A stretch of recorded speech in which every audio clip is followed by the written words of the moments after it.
This is Frankie Abbruzzino with the Uncensored Report, and here you see is Anderson Cooper with CNN.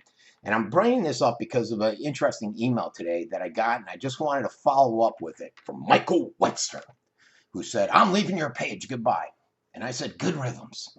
See, folks, what you don't understand is, with my medical billing, this is over $100,000, probably $150,000 in EOBs I have to enter. I got mail everywhere. I make over $250 an hour doing this stuff. If I took the time I spent on doing these pages and focused on my medical consulting, I'd be even richer than I am now. But no, I spend time on these pages. I got this AdSense, a couple of dollars come in, but just enough to support the web, monthly web access and all that crap. So if you leave, I could care less. I've said it a million times. Don't announce it, just go. Michael Webster comes in, he gets his panties all in an uproar over this picture, saying, "How dare you, CNN fake news, Fox is fake news too." I said, "Don't get your panties in an uproar, buddy. I didn't put it on there. This guy Rick did." He kept going on. I said, "Don't let the door hit you in the ass. Just go." He still was on, so I helped him out the door. And the thing is he comes across as an idiot because he doesn't understand what this picture was all about and why Rick shared it. There's nothing on there that says fake news. The reason Rick shared this goes down to what happened the other day with BuzzFeed and CNN. Okay, BuzzFeed put out a 35-page dossier with all kinds of claims and allegations, unsubstantiated. CNN decided to pick it up and run with it. And they never came out and said, "Sorry, we were wrong. We shouldn't have ran with this." And it's been proven that it's all been fake. That dossier was fake. They claimed that one of Trump's guys was over in Russia communicating with them. They looked at his passport. He never left. He was somewhere else. All the allegations in there were looked at, and everybody said, you have to be an idiot to run this. But CNN spent 2 or 3 hours just sitting there and hammering Trump over it. And it's not the first time. And that's why people aren't believing stuff like this Anderson Cooper CIA operative. And I don't know if you guys remember, one time he was somewhere. He said he was in some country. I can't remember. And he was actually on a green screen in the studio, and his nose was disappearing. Which, if you know the green screens and how they work, you catch all this stuff. So it amazes me. But that's what it was all about. But this guy thought it was an attack against his progressive positions, and he couldn't take it.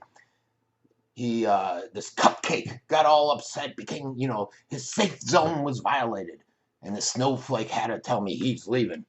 And he's the one that's getting, I don't benefit from all this info. I know where it is. I see it. When you guys crack me up, you say you want to leave and you're leaving my page like it's going to hurt me.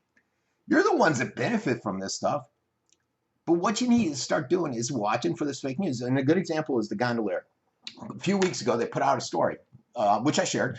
They went in and said, "Hey, the city of Venice screwed up and they didn't annex these two properties.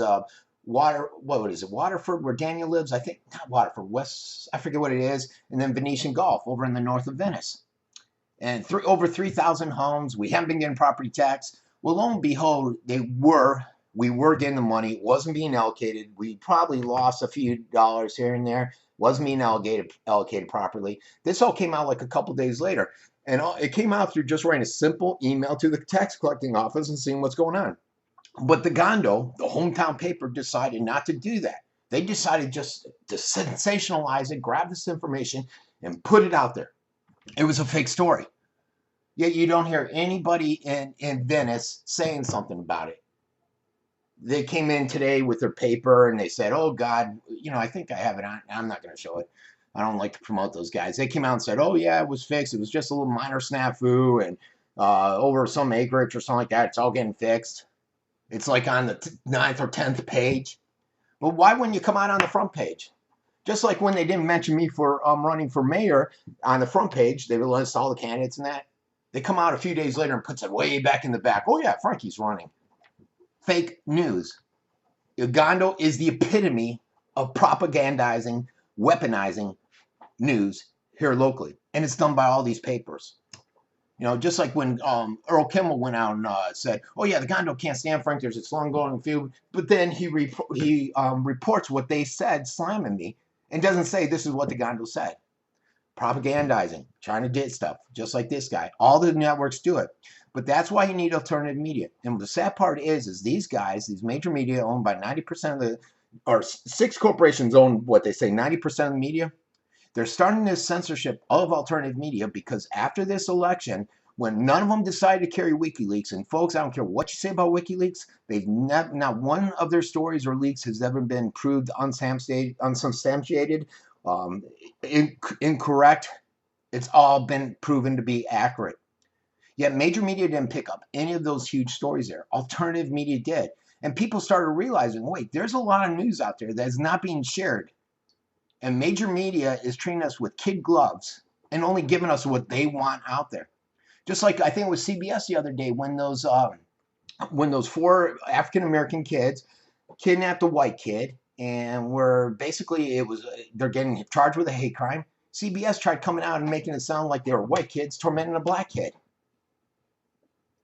And the sad part is this major media is controlled by these corporations that has influence over politicians, and now they're pushing these acts that, like the one just a few weeks ago that passed, that was trying to silence and censor alternative media because they see it as a roadblock to their agenda, their propaganda, their weaponized propaganda.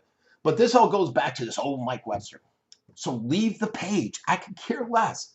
You guys benefit more than me. If you're going to be so ignorant to get so blown out of proportion over a picture, then just leave the page. Just leave the page. I think I think it's funny. I put something out about Donald Trump's hair. I think it's funny. It's humor. You got to laugh at this stuff.